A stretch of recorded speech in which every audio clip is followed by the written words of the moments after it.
semuanya. Jadi pertama-tama kenalin, nama aku Afrida Zalsa MS, biasa dipanggil Pidey. Di sini aku akan membawakan pembahasan tentang seputar materi perkuliahan Bahasa Indonesia pada semester 1. Nah, teman-teman, jadi pada bab 1 ini ada hakikat bahasa Indonesia.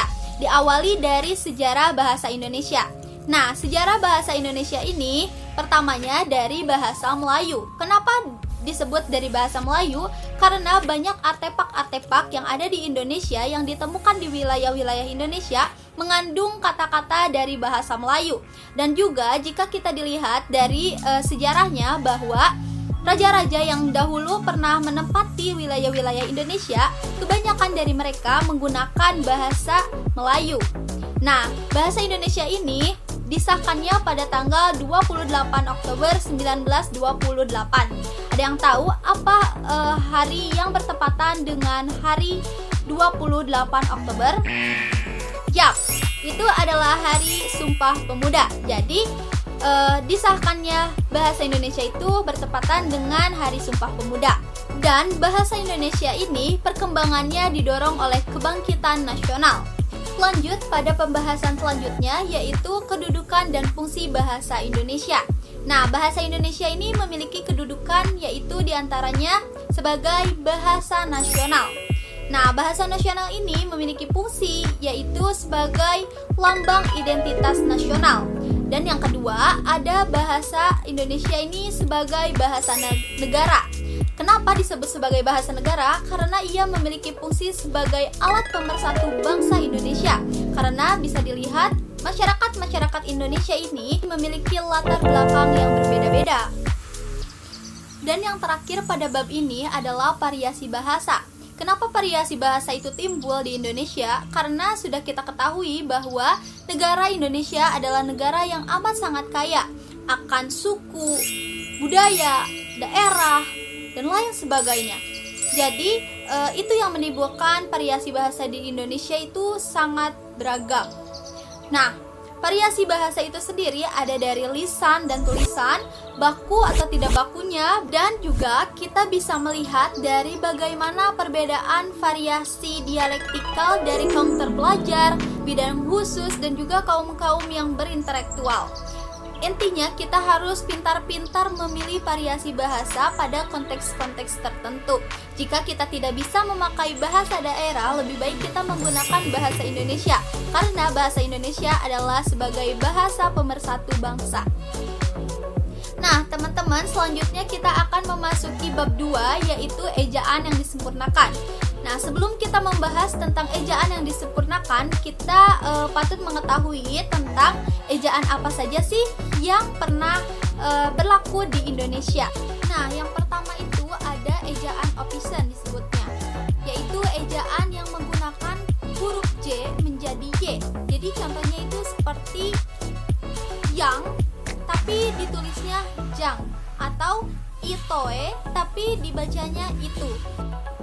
Nah, yang kedua ada ejaan dari Suwandi. Ejaan Suwandi ini mengubah huruf OE menjadi U. Contohnya seperti ini. Ia asalnya Soekabuemi menjadi Sukabumi. Dan juga ejaan ini memperbolehkan kita menggunakan angka 2 setelah kata yang berulang. Contohnya seperti ini. Ia menggunakan angka 2 pada penulisan anak-anak. Yang selanjutnya ada ejaan Melindo atau Melayu Indonesia. Ejaan ini sudah disepakati pada akhir tahun 1959. Dan yang terakhir yaitu adalah ejaan yang disempurnakan. Ejaan yang disempurnakan ini memiliki komponen-komponen tersendiri, yaitu pada pemakaian huruf. Contohnya seperti huruf abjad, kapital, diftong, huruf vokal, miring, dan juga tebal. Konsonan, dan juga ada pada penulisan katanya. Ada kata dasar, ada kata berimbuhan, ada suku kata, angka dan bilangan, dan juga ada singkatan dan akronim. Dan terdapat pula kata ganti, contohnya seperti kata buku yang menjadi bukuku, bukumu, dan juga buku kau. Dan teman-teman, yang selanjutnya itu ada penulisan unsur serapan. Penulisan unsur serapan ini ada dua macam, yaitu yang pertama unsur serapannya itu belum sepenuhnya diserap pada pengucapannya. Dan yang kedua itu unsur serapannya sudah memenuhi kaidah bahasa. Nah, teman-teman, di bab 3 ini kita akan membahas seputar kata, istilah, dan juga diksi.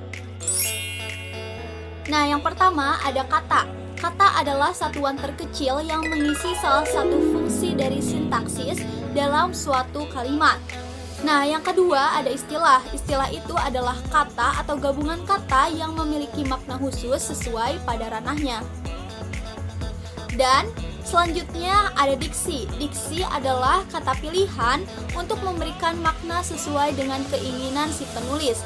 Jika si penulis ini salah memilih diksi, maka pesan yang akan disampaikan oleh si penulis ini tidak akan tersampaikan. Nah, yang selanjutnya pada pembahasan kali ini ada makna konotatif.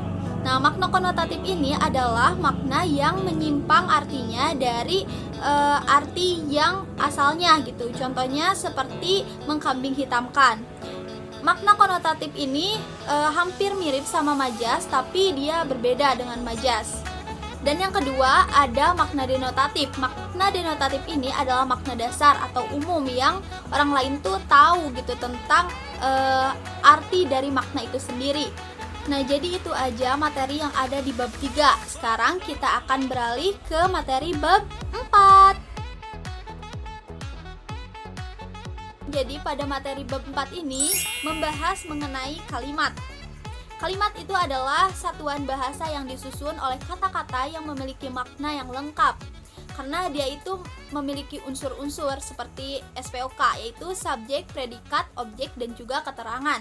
Nah, kalimat juga ada disebut sebagai kalimat tunggal, kalimat yang hanya terdiri dari satu klausa dan juga memberikan suatu makna yang utuh.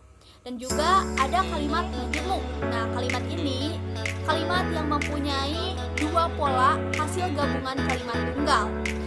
Selain dari itu, kalimat juga memiliki kalimat yang efektif, kalimat yang mengungkapkan pikiran atau gagasan sehingga dapat dipahami dan juga dapat dimengerti oleh orang lain.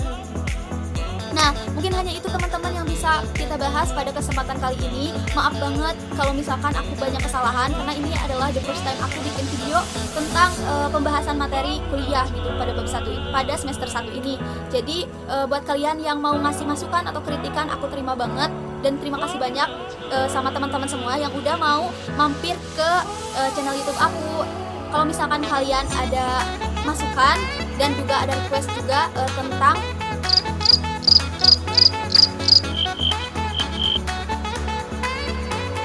mata kuliah lainnya yang akan kita bahas bareng-bareng, kalian bisa isi kolom komentar di bawah ini, dan juga kalian bisa like and subscribe kalau kalian berminat, dan semoga kalian berminat untuk mensubscribe channel aku karena itu adalah bentuk dari ya kalian support aku sih. Thank you for watching. See you next time. Bye bye.